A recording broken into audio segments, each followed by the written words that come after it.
XTC, go to, right now on States and Kingdoms.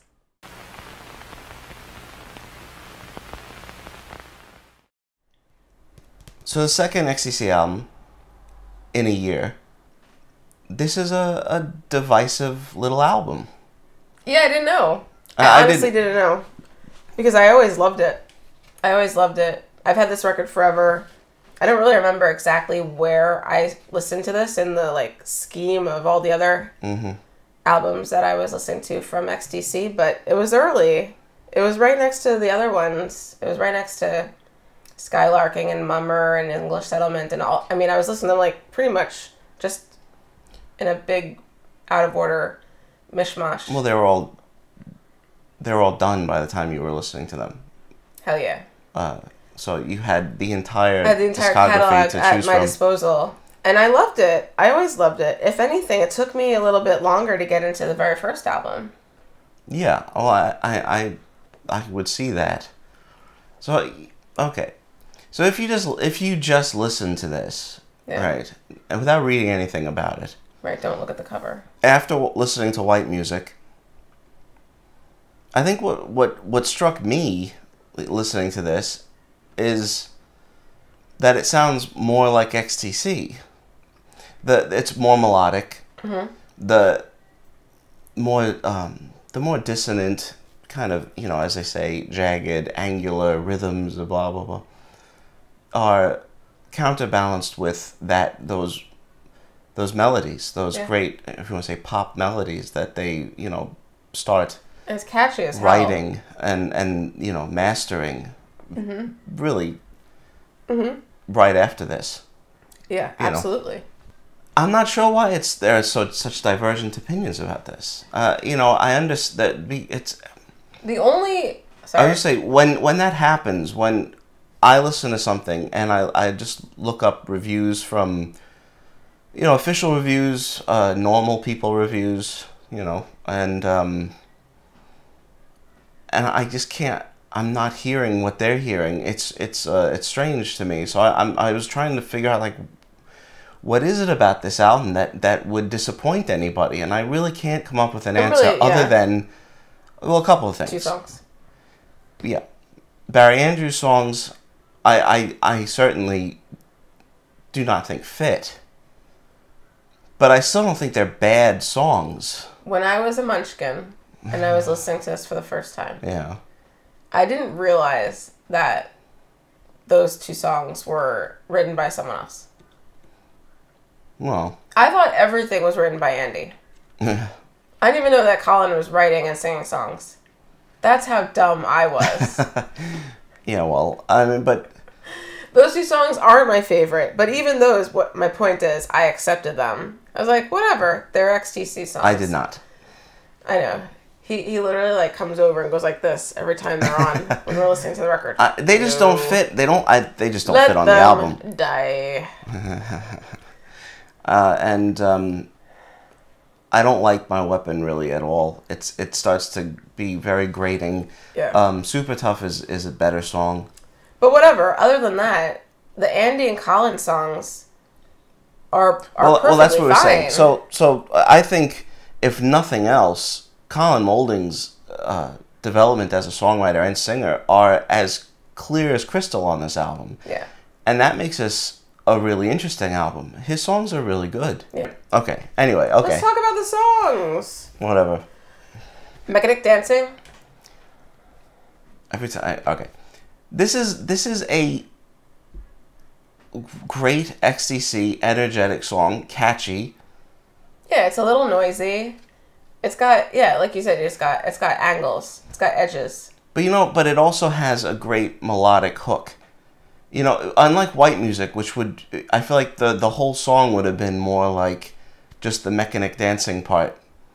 Yeah. A little bit more. This has a real... The chorus. Yeah, is great. real melody that is, if nothing else, it shows the development of Andy Partridge as a songwriter. I mean, as it shows the direction that they really were going. Yeah. But I sing this as Picnic Basket. Me too. Picnic Basket. Which would be the Yogi Bear version. Yeah, it's fun. It's fun. Also read that it's basically based off of Shorten and Bread, which is really fitting. It's really funny. And why XTC is so interesting. Yeah. Battery Brides. No, the song is just really interesting, and the way it's like it grows and it builds. That in itself is interesting because white music is very frenetic. So the slower songs immediately, you know, a slower song, but there's more than one. Mm-hmm. But a slower song on this album is an interesting thing. Yeah. I'm going through this in my head. I'm just trying to figure out again what is like not good. What's the thing that people don't like? What is not good here? What is not good here? What's not good here? What's not good about this song? I don't know. Battery Brides, I mean, it is a really good song. Barry Andrews was not really ultimately a fit for XTC, and I mean, Dave Gregory joining is an incredible boon. Yeah, that worked. You know, that allowed them to produce, you know, masterpieces. All the things, yeah, the masterpieces that were coming. Mm-hmm. But it doesn't mean that Barry Andrews is, you know. I don't hate him. No, it's not.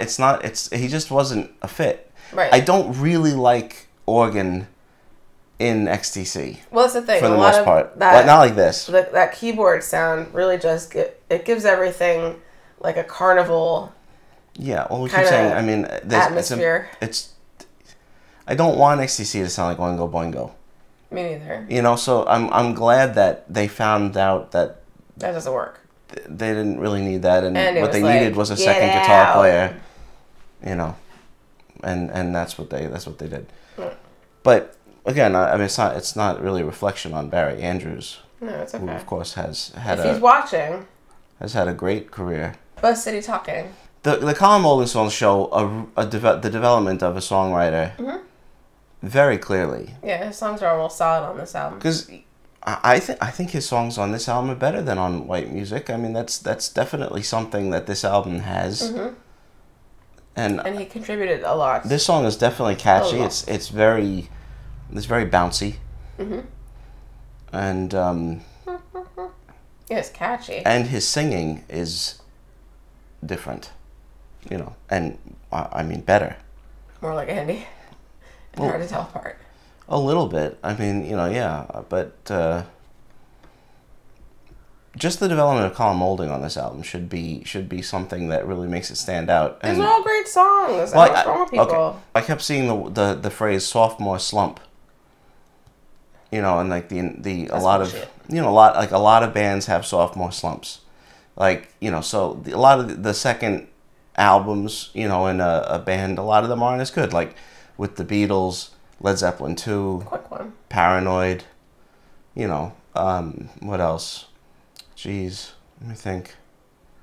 Axis Bold as Love. Right. Oh, that really sucks. Yeah, those are all really bad. Sophomore slumps, they're very common. You know, so I you know, they kept seeing that phrase, but there's no slump on. I'm not sure how it applies here. I love this record. The flaws on this album are they put it out too fast. It's rushed. Yeah. And the two Barry Andrews songs just do not fit. To me, that's really the long and short of it. That's it. They could have worked more on it, and those songs really don't have to be here. And they could have done a real cover. Lazy. Crowded Room. Yeah, it's a really good song. Really catchy. They're all just catchy. They are catchy. What I have to say for all of them, they're just so catchy. They're catchy and interesting, and the different changes that, you know, in the song and rhythmic shifts. Yeah, it's all the XTC cool. stuff. Yeah.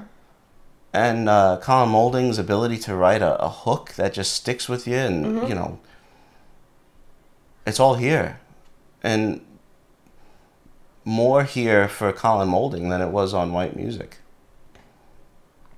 I keep saying that, but I just keep the rhythm. This is my favorite of his. This one has that really cool ascending, descending thing. Yeah, the rhythm is a really cool song. It is. It's a good rhythm. Well, it genuinely does. Really does. It has a great rhythm. It's got that great mix of all that stuff. You know, like we were just saying, that good chord changes. That it's aggressive, and XTC is more aggressive than I think sometimes people realize, especially early on. And live. Well, yeah, but I mean, there's definitely, you know, oomph. There is, and I love it. You know, but it's got all the elements of XTC that people love or purportedly love. They say they love it. I don't know. Red is a great song, an Andy song. Mm-hmm. Also a Mission of Burma song. Yeah. Oh, well, yeah. But not the same Not at the all. same title. But it's funny because this is a pretty raucous, you know, song that ends in the middle of Andy yelling. Mm-hmm. It's, you know, it's an interesting song, and the guitar on it is really good. You know, Andy doesn't get his due as a guitar player, really doesn't. I find on this album, more so than on White Music, that there's some very, very interesting things. On each song has something interesting. I really, you know, they are sort of expanding. They are learning. They are getting better. Experimenting. Doing different stuff on each song. It's obvious. It's there. And it sounds, I don't know. It sounds so cool. I love these songs. Love these songs, man. B-Town. B-Town is always my favorite. Still is my favorite on this. Yeah, it's one song, though, I could do without the organ. It doesn't need it. No, it doesn't actually. If it were a little bit sparser, I think it would be fine. Because the coolest part of the song is the end. It's like the ending is pretty drawn out, you know, but there's subtle changes as it goes. You know, with stuff he's doing on the guitar, and it just keeps kind of shifting and building, but it doesn't really change. But it just I get it. It's so cool. Kind of drones on. Yeah, I love the end. Very exciting song. Also very catchy song. And very catchy. Life is Good in the Greenhouse. Well, this song sounds like... I saw a couple of people putting this song... putting it down. But I really like this song, and this sound... maybe I'm wrong. It sounds like something that could have been on almost any of their next 3 albums. It's very different from... White Music, which again was released the same year. I still think it's amazing that White Music came out with. It was being recorded in '77 in the first place. Well, this is what we're always saying. XTC doesn't get their due at all for being so unique and doing what they were doing so early. They're talked about like they came after a lot of bands that they were complete contemporaries of. That's really strange. I don't know. All I would say is that sometimes when you read about XTC, they talk about them as though they're not one of like the prime movers of that time. It's a shame. And I mean, the only reason that would be is because there's been some weird reactions to some of their music that don't totally make sense. But that's kind of what we're talking about, even with this. Case in point. I'm not sure. The reactions to this album are perplexing to me. Jumping Gomorrah says a jolly romp. A jolly romp through atheism. It won't be the last. I mean, yeah.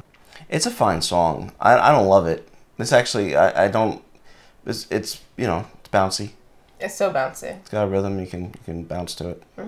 So then My Weapon is super tough. These songs, they're especially My Weapon is repetitive. Very repetitive. It doesn't have the changes that the other XTC songs that you expect to have. It's got that accent, that Cockney accent. Well, it's true. It stands out also just because of that. I mean, Andy and Colin sound like they're from where they're from. And they sing.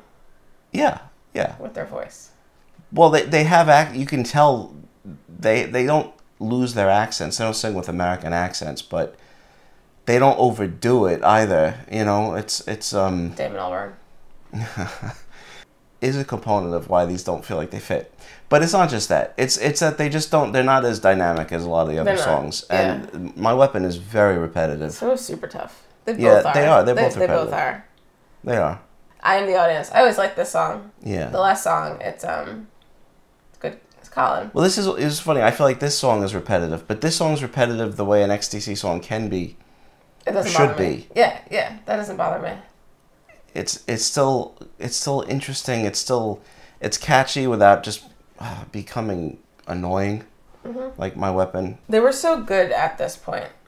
Second album, just so good already. And they continue to be good. Everyone knows that I love XTC. No surprise. Everyone knows. It's no secret. Well, how different if instead of the two Barry Andrews songs, you know, Are You Receiving Me? If Are You Receiving Me are on there, say just, you know, just that, and no Barry Andrews songs, would this be considered a sophomore slump still? I don't know, because I mean, from what I read, it doesn't seem like those two songs are the main thing. They really don't like the songwriting on the whole album. And for me, I can overlook those two songs and not a big deal. I still think it's great. So. I understand. I mean, it was a rushed album, but the quality of the songwriting is still there. If you know why people don't like this album, please let us know in the comments. I'm nothing to say. I'm just mystified. I don't know what's wrong with this album. It's just funny because when we do, you know, more research with these things that we've listened to for so long, and when you come across viewpoints that are just so opposite what you think of the thing, and it's jarring. It's really confusing. Because most people that I saw were saying, well, of course the album's not really very good. It's like, well, it's not? Why not? Explain. Of course. You know, clearly it's not as good as this. You know, well, no, it's not that clear. Could you explain how? Yeah, and they don't. I'm not sure. Like, what's wrong with these songs? I don't hear it. I don't hear it either. You know, everything, I mean...